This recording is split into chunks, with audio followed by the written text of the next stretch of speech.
if you are a seller and thinking that you're going to sell sometime in 2025, and it is the fresh tips on how to sell and what to do to get your home optimized for that perfect sale point and the best experience possible.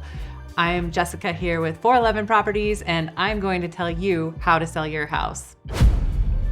First of all, when you decide you want to sell, obviously call me and we are going to go through the steps of what to do to get the most for your home.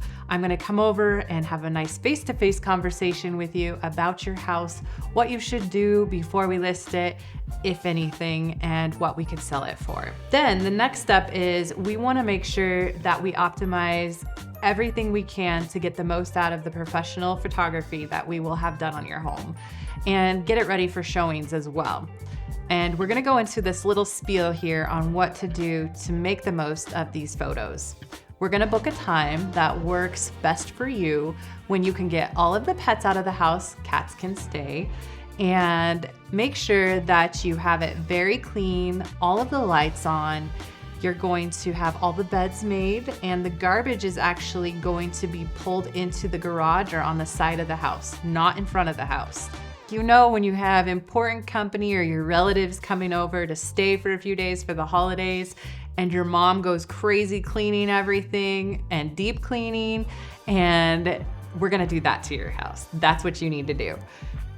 Make sure it has everything done. Your laundry's gonna be done. You're gonna have all the dust wiped off everything. You're gonna take down those personal pictures so the neighbors can walk in and not be like, oh, I remember when she was this many years old or whatever. You know, you don't want to distract people.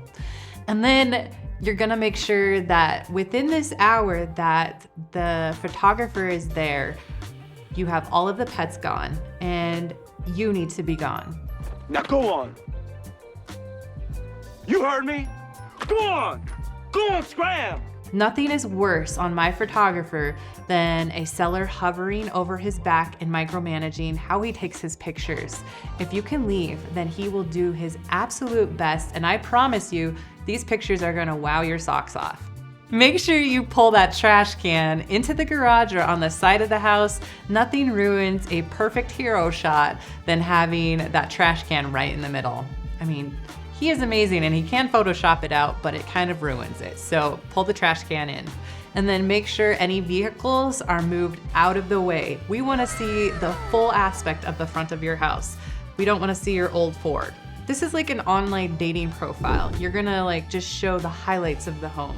And then if somebody is like, ooh, I may be interested, then you are gonna actually set up an appointment to go see it in person. So seller tip, if your garage is just an ordinary, plain, unfinished garage, we don't shoot that. So you can actually put your cars, your trash can, use it as a stash all for everything in the house that you do not want in photos, put it in the garage because we are not gonna shoot that. Same for closets. I have so many people that are like, oh, I need to organize this closet and this closet. That's great because then, I mean, when showings are coming in and they're gonna like look and stuff, you don't want things falling on top of them. But for the pictures, we don't open the closets. I know back in the day it was a thing where people would open the closet and then you take this picture. But the way I do my marketing is we're teasing that buyer and showing them highlights of the house. So we're not gonna look in any closets, and you can stuff shit in there. Oh, should I say shit?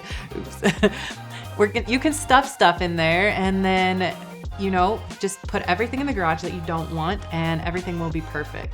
Make sure you turn the lights on so he's not looking around everywhere for the light switches, and pull those blinds up. So I love makeup as much as the next girl, and probably more actually. And my bathroom can be a disaster sometimes. Just ask my husband. He can't find his shampoo because I have like 25 in there.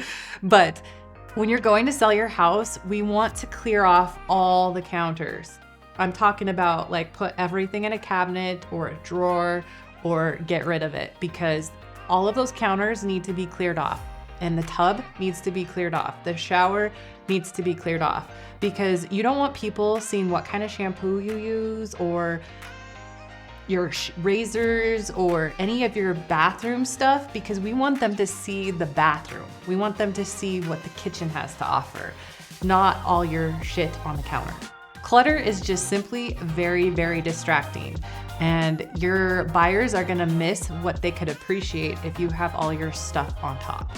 One of my pet peeves is when people will put a blanket and like literally staple it above the window or thumbtack it in, and that is the curtain. That is not a curtain. And if you're selling your house, you're better off with that off of there than trying to make that a thing. I know we have a lot of coal miners in this town and people that will foil their windows. Take it down. Nothing is worse than having a blanket and some foil on a window. You can put it back up, but for pictures, it needs to be gone. Pick up the dog shit on the lawn. I didn't think that I would have to actually tell people to do this, but I've put it in so many offers before that I'm starting to tell sellers that this needs to be done before you show and before we have pictures. The poor photographer has to walk to the back of the lawn or the back of the lot. You don't want them walking through all of the dog mines. Pick it up.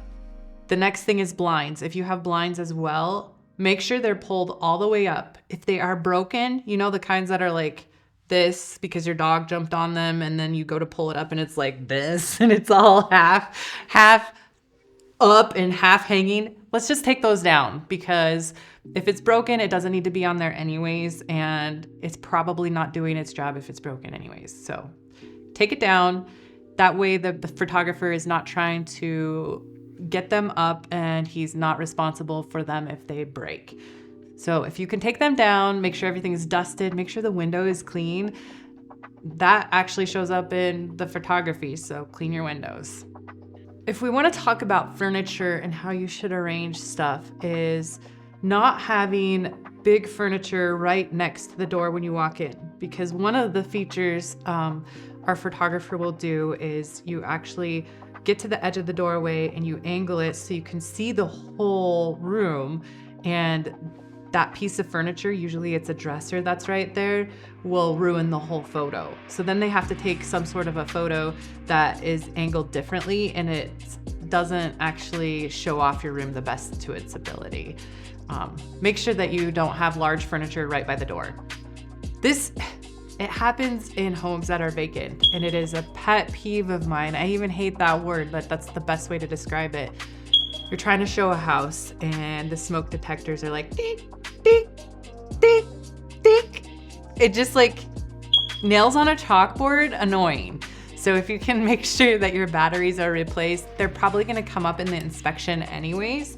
So just get ahead of it, get them replaced, and then they won't annoy people when they're looking at your house and the photographer.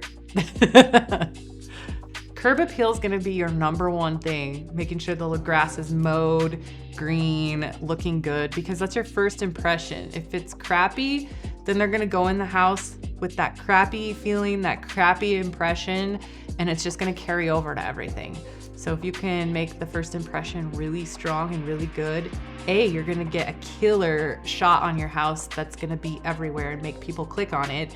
And then B, you're gonna have that feeling when they go into the house be so good. Like they can't wait to see what's inside because the outside has them sold. So if you can make that curb appeal huge and just nail it with the inside being really clean, really nice, following all the tips that I just suggested, even smelling good, we're gonna have a winner and it's gonna sell fast. You love your Christmas decorations, I get it. I love my Christmas decorations, but there's a time and place for them. And if it's gonna be a quick sell and something like November, December, that's fine. But ideally for photos, we don't want them in there because it dates your days on market. You could have somebody come in and be like, oh, I really love this house. They would have bypassed the days on market if it's January, February, but we have that big old Christmas tree in there and all of your decorations, your stockings, whatnot, all over the place. And it's just gonna give it away so that people are like, oh, well, why hasn't this sold yet? And then there's not that urgency that we had before they saw that. And then they're not gonna offer as strong because they're like, okay, well, this has been on the market for a while. So what's wrong with it? And maybe we need to, offer low to start. That's what's gonna happen. So let's try to not put your Christmas decorations in the photos. Another key factor when I have buyers picking out a house is smell. If you can't smell good, or you're used to having a lot of pets in your house and your nose is accustomed to that, have a friend or somebody that can be real with you walk into your house and tell you what it smells like. Oh my God, what is that smell?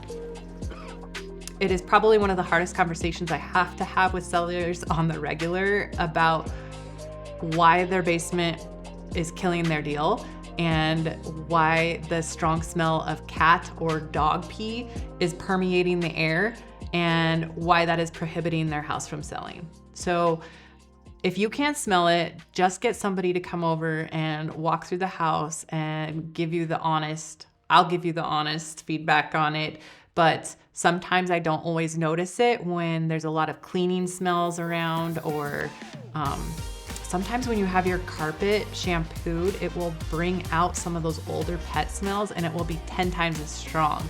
So let's chat about that if you think that there's concern about smell in your house, because that can really, really hurt your sale or make it. If your house smells fresh and it smells like paint or new carpet and maybe a vanilla smell or something homey, that could totally actually be the cherry on the sundae that makes the buyer offer right away, because your senses are all connected together. And when you smell something good and you already like the house, it's gonna hit that big waning light bulb in your mind that's like, yes, this is the house that I want.